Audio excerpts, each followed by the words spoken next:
How are you this morning? Christ Universal Temple Ensemble? Yeah. Yeah. I really want to thank everybody up here, but they just sang about time, and I don't have as much time as I would like to, so that's a little ironic, I think. And so our topic this morning is the law of giving and receiving. And before I get into the lesson, I'd like to just share a quick story. And it's a story about a farmer who went into the house one day to share with his family some good news. They had cows. Obviously, he was a farmer. And one of the cows gave birth to some twin calves. And one of the calves was red and one of the calves was white. And the farmer shared with his wife that they would, because of this blessing, dedicate one of the calves to the Lord. He said, we'll bring them up together. We'll make sure that they are both well raised. And when the right time comes, we'll sell one and keep the proceeds for ourselves.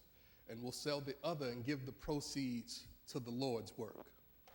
But his wife, as shrewd as she was, asked him, well, how will you know which cow to dedicate to the Lord? And the farmer, as shrewd as he was, said, well, honey, there's no need for us to decide that right now.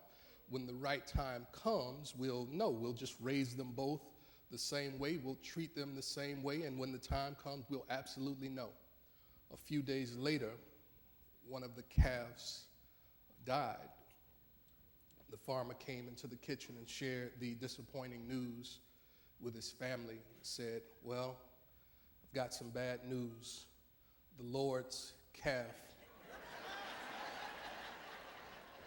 is dead. And his wife said, but you had not yet determined which calf was to be committed to the work of the Lord. So when did you decide? He said, I decided when I found out that the Lord's calf was dead. And so many of us are similar to the farmer in that we intend to give based upon the blessings that we have received, but when life happens, we determine that something or someone must be sacrificed, and in that sacrifice, it's only natural for us to sacrifice that which was for the Lord. But can I get a witness? But what I'd like to encourage us to do on this morning is to revisit this idea about this law of giving and receiving, because I believe we all recognize that giving is just as important as receiving is, and each is equal and each must be done in proportion to the other.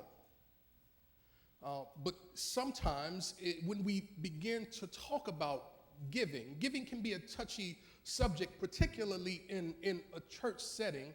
And if I can just be honest, like even for me personally, in teaching tithing or teaching the law of giving and receiving, I find myself just a little bit uneasy. And so in my preparation for this, in doing my study and my research and doing my prayer work, I also did some reflecting because I want to know why it is I feel uneasy when I'm teaching a topic that's intended to benefit the people who are the hearers of the word. Does that make sense? And so in my reflection, what I discovered is that my uneasiness comes from this idea that when in this kind of setting, one teaches giving and receiving or tithing particularly to the church, that can come off as self-serving. It can come off as self-serving, Mike. So I just want to make one thing clear. I am not teaching this to you so that it might benefit me. I want you to get this for yourself so that it might benefit you. right? So this is not my serving for your serving to me. This is my serving to you. As a matter of fact, this is me giving to you. This is me giving to you because I believe that you ought to be able to live at the level at which you were created to live, but it's really difficult to do if you are of the mindset to not give in proportion to what you receive. And we all want to receive more, but the only real way to receive more is to give more. And so I want us to take a look at it through the law, because we understand that the law is unbiased. The law is not self-serving. The law is no respecter of man or woman, of education, of work, or of checking or banking account, of investments. The law simply does not care. The law only responds to the level of consciousness that is impressed upon it. Is that right? And so let's work together. Let's work together. I'd like to have you read with me, but I'm going to read myself this morning, if that's all right. So from our bulletin, and you can read, but I'll read it just so that we can be on one accord. It says, the law is the faculty of mind that holds every thought and act strictly to the truth of being, regardless of circumstances or environment. Then it goes on to say that divine law cannot be broken. It holds us responsible for the results of our labor. Is that right? And so we see in our scripture reference from the bulletin that Paul gives us this idea about the mind and the attitude with which we are to approach the law of giving and receiving. Law in your bulletin, Paul says, the point is this: the one who sows sparingly will also reap sparingly, and the one who sows bountifully will also reap bountifully. Each of us must therefore give as we have made up in our minds, not reluctantly and not under compulsion. God loves a cheerful giver, but the crux of it is, if you sow a little, you can only expect to receive a little. And if you give much, then you should expect to receive much. I have difficulty with people who suggest that when you give, you ought to give, but without the expectation that you should receive. And that's inconsistent with the nature of God. As a matter of fact, whenever you give to a seed to the ground is indiscriminate, and the ground says that you should receive a multiplication on the seed that you've sown. As a matter of fact, no farmer worth his or her worth plants the seed without the expectation that they will receive back. There is nothing wrong with expecting to receive. When you pray for somebody else, you should expect for your life to be blessed. When you encourage somebody else, you should expect for somebody to come and encourage you. When you give love, you should absolutely expect that you should receive love. There's nothing wrong with setting the expectation. As a matter of fact, the law is moved not by what you think you deserve, but by what you truly expect. And so we should, in working this law, expect that we should receive. Jesus puts it this way: do not judge so that you may not be judged, for with the judgment you make, you will be judged, and the measure that you give will be the measure that you receive. You can only get back the ship that you sent out. I love people who sit at the shore waiting for a ship to come in. They sit at the shore of their prayer life, waiting for their ship to come in. But the only ships that come in are the ships that have been sent out. You ain't sending no ship out. You shouldn't be waiting for no ship to come in. The law will not be mocked. And the law cannot be broken. It holds us responsible. This is good news. It's good news to know that the law holds you responsible for the consciousness that you impress upon it. That's good news. That's good news. Understand that consciousness, the way we think and feel, this is why I wanted us to think it and feel it in our meditation this morning. The consciousness, the way that we think and feel is what creates our circumstances. Please get away from this idea that somebody can do something to you. Nobody does anything to you. It's the consciousness that you have that creates your situation and circumstances. You don't like your circumstances, change your consciousness. Stop trying to change other people. Change the thing that you can control. Change your consciousness. Stop trying to change your children. Change the thing that you can control. Change your consciousness. Don't try to change your coworkers. Change the thing that you can control. Change your consciousness. Sometimes when we encounter service people don't know how to encounter us. The question that has to be asked is, what is it about me? Because everything is a reflection of you. Understand who you are and whose you are and how you show up. Everything is a mirror of you, reflecting back to you the consciousness that is resident within your soul. You don't have to fix them. You can't fix them. They can't be fixed by you. But when you fix the one that you can fix, then when you show up, they start grabbing bags and wraps and stuff to help you have your experience in a way that is consistent with who you understand yourself to be. Consciousness creates the circumstances.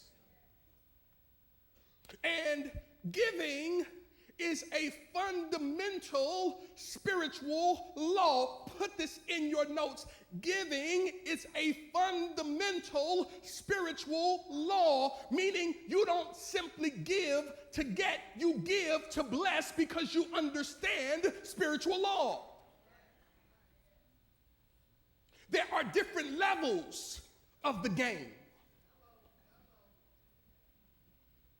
At one level, you give to get. You give with a certain level of expectation. At a higher level, say higher level, you give to bless.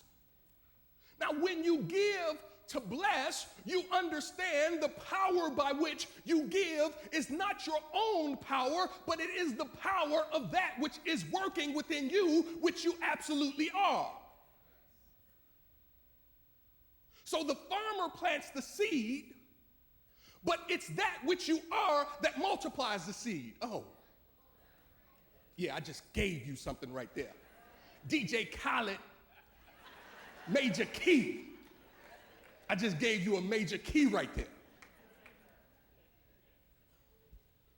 Giving is a fundamental spiritual law. You cannot live without giving.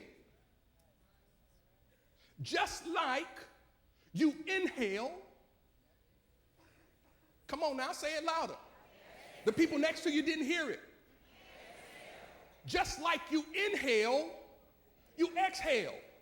It's the nature of creation. Nothing that you have is yours to store up. What you really are intended to do is to put it in the flow of how God is intending to move through you.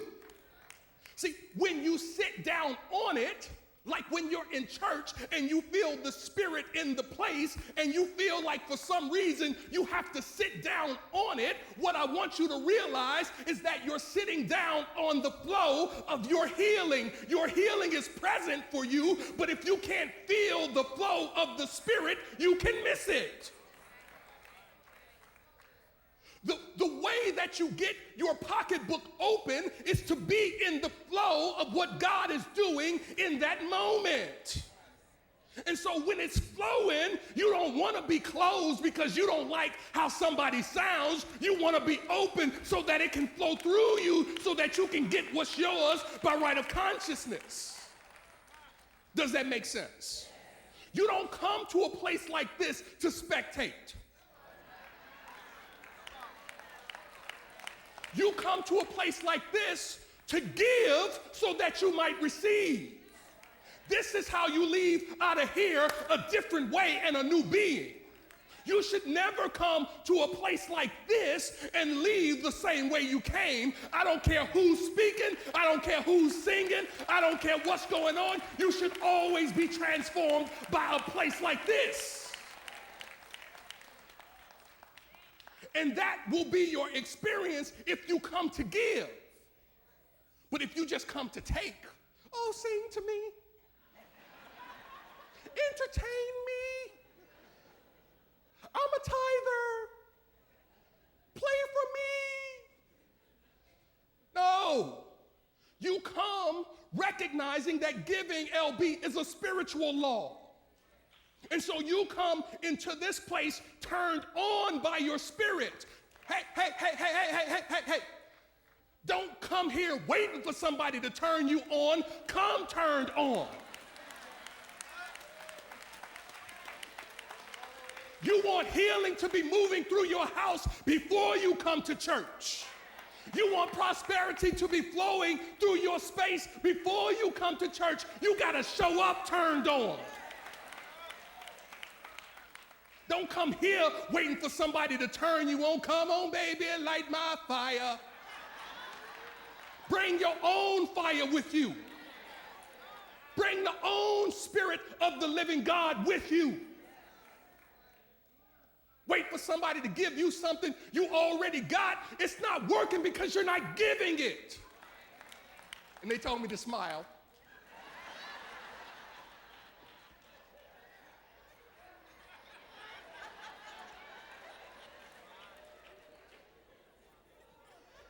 Balcony believers.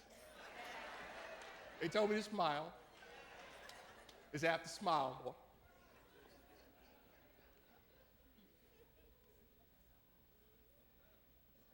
You have to, you want to be a giver.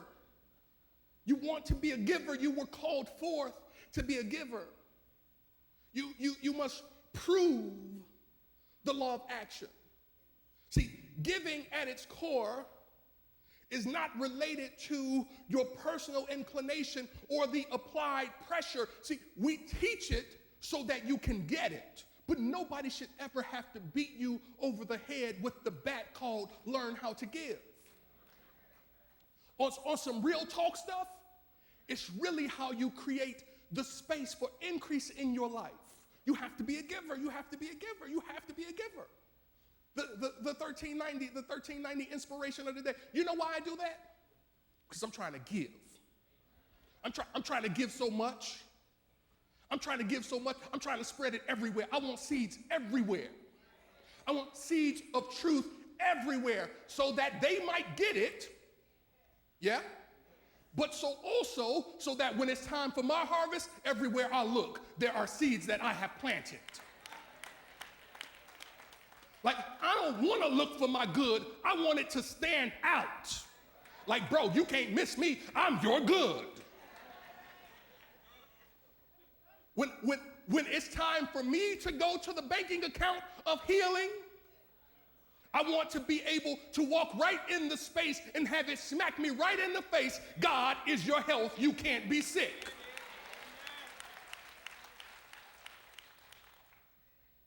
Plant seeds. I'm giving. I'm a giver. If you run into me, my heart is open. Right? It's not just because I'm so loving. It's because I understand that giving is a spiritual law. Right? And so, yeah, I got a big hug for you. Yeah, let's get it. Let's get it. Come on. Give me mine. I said to Sandra earlier. She was getting ready to shoot by me. Like, no. Bring my good over here. Give me my hug. Right? Let's exchange that energy. Let's feel the love. We getting ready to go do something powerful together.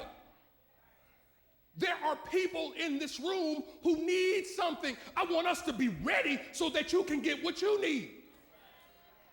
And so we come to give so that you can receive. And as you receive, the expectation is that you will give, and you should show up to give so that somebody else can receive.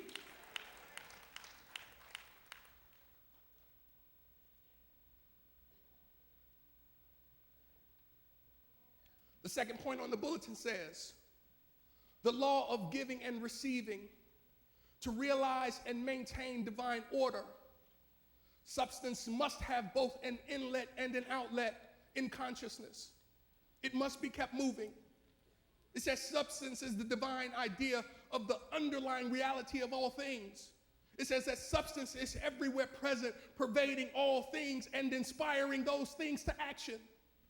Finally, it says we form substance into whatever we will according to our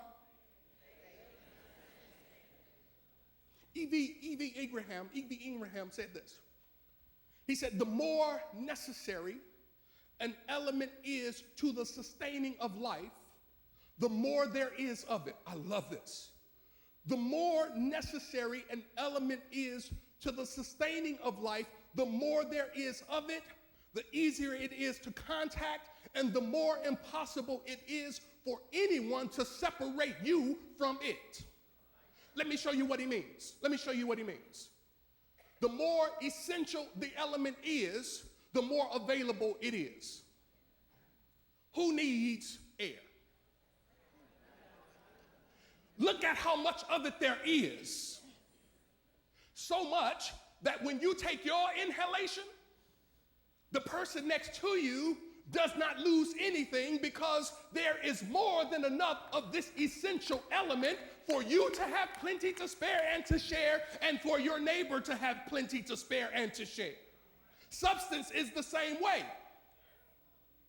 The more essential the thing is, the more of it there is. But it must be approached through faith and understanding. Let me hit you with this. So anytime you are being challenged or encouraged to give, understand that that is a test of your understanding of God as substance.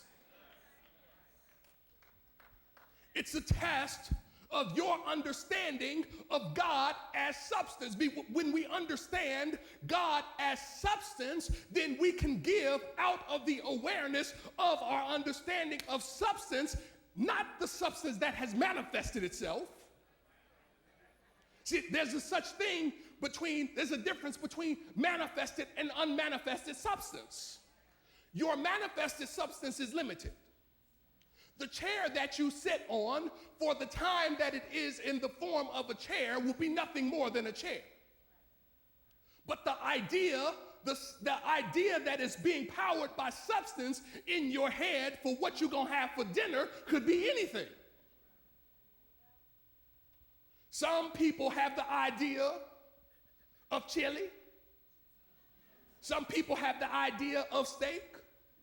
Some people have the idea of flying to Paris for dinner and coming back tomorrow morning. It could be anything. When you understand substance. So let's talk about substance real quick. Not real quick, but let's talk about substance real quick. What? What'd I do? When we understand giving and its relationship to substance, giving is not simply referring to our money. Now, let me, I just got to follow that up real quick. He said we ain't got to give no money. What's this bucket for? Here, pass that. He said he wouldn't have to give no money. Let me clean that up real quick. It's not referring solely to money. It is a process that may involve money, but it also involves your work and the many ways in which you contact life. So when we're talking about giving, we are, in the words of Eric Butterworth, talking about the attitude with which we touch life. Are you still with me? So substance, we say, is the divine idea of the underlying reality of all things. Substance is the living presence of God. And so when you understand and have faith in substance, you are in essence saying that you understand and have faith in. Talk to me louder, we're in class. When we, yeah. What is it? When we hold to the awareness that we are created from substance, formed in substance and ceaselessly supported by substance, then we recognize that there is no lack of substance. Now check it. There might be a lack of unmanifested substance in terms of your money. That could be so.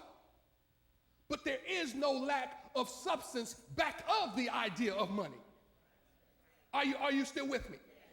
There might be a seeming lack in the idea of a love for somebody in your life. That might be, you might be looking for somebody. He might not have showed up yet. But there is no lack of the substance from which the thing that you are looking for is made at its root.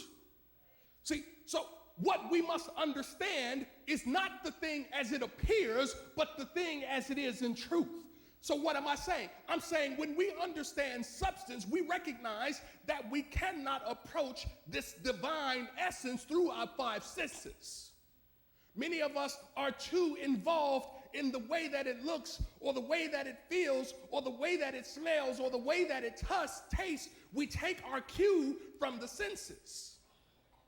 But when we really understand substance, we recognize that it cannot be activated from what you see and from what you hear and from what you smell, what you taste and what you touch. We're struggling because we're trying to reconcile the senses with that which is beyond the senses.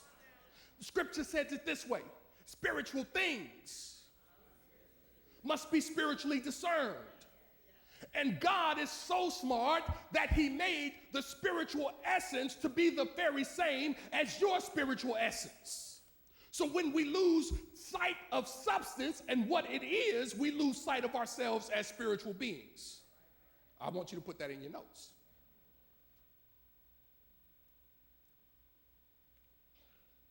Substance is passive. It's passive. It's waiting for you and I to form it intelligently. And all the while it is waiting, we are also all the while forming it. What if I told you that the limitations that you have in your life are the byproduct of your use and application of substance? What if I told you that in substance there is no difference between you as a millionaire and you as a hundredaire? What if I told you that it takes the same amount of substance to pull the trigger as it does to take a moment and apply yourself to peace? What if I told you that the thing that you are shaping before you say a word from your mouth is you're working with substance in your mind, and when you speak the word, the substance begins to move into your life? The bulletin says everyone must freely receive and freely give. And they must do so as freely as they did the other. We must receive freely and we must give freely.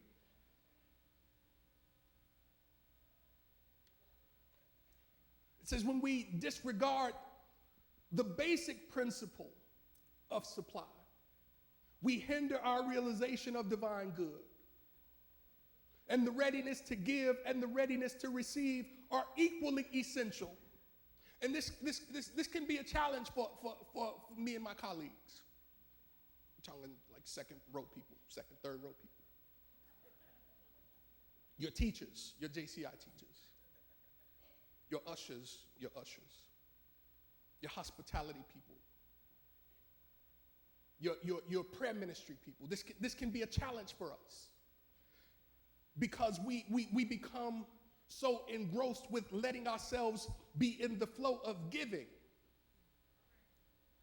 that when you roll up on us and say, let me buy you lunch, sometimes we get real humble. Oh, baby, you ain't got to do that. But it's not just spiritual leaders who have a difficulty receiving. It happens to all of us. Somebody comes and listen, they say to you, oh, child, that's a beautiful dress. I love that dress. And what's the first thing we say? Knowing good and well you spent hours coordinate that. You got to coordinate. You got to coordinate. I like your hair. You know how long it took to get this hair? Oh, this ain't nothing. You were in the shop for hours. I know, I was there with you. Let somebody tell you you're beautiful. Accept that. Let somebody tell you you're gorgeous. Accept that. Let somebody tell you you're brilliant. Accept that. Let somebody tell you you are whole. Accept that. You have to be able to receive. Let me say it to you this way. Don't cut somebody else's blessing off because you being ignorant in the moment. Let it flow. Let it flow. Let it flow. Understand the ceaseless movement of God. Let it flow. Let it flow. Let it flow. Don't be so egotistical as to not be able to receive. You know you deserve it. Go ahead and take it. Let them bless you. There's one of my pastor buddies. Whenever I go into Starbucks, he gives me a hard time. Not a hard time, but he said, "Look at that." He said, "Here comes wealth." He says it, and I'm usually in like jogging suit and stuff. Here comes wealth moving. Look at you. I see you. It's all over you.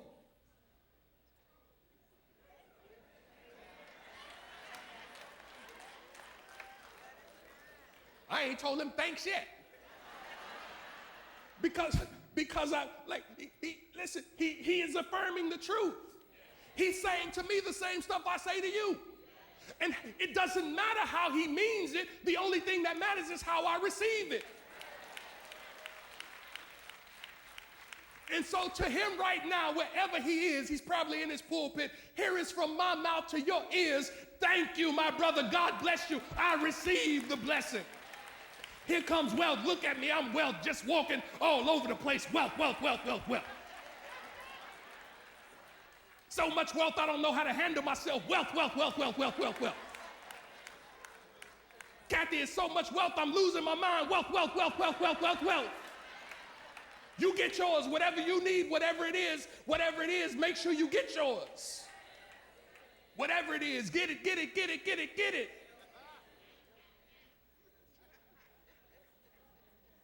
We're halfway through a capital campaign.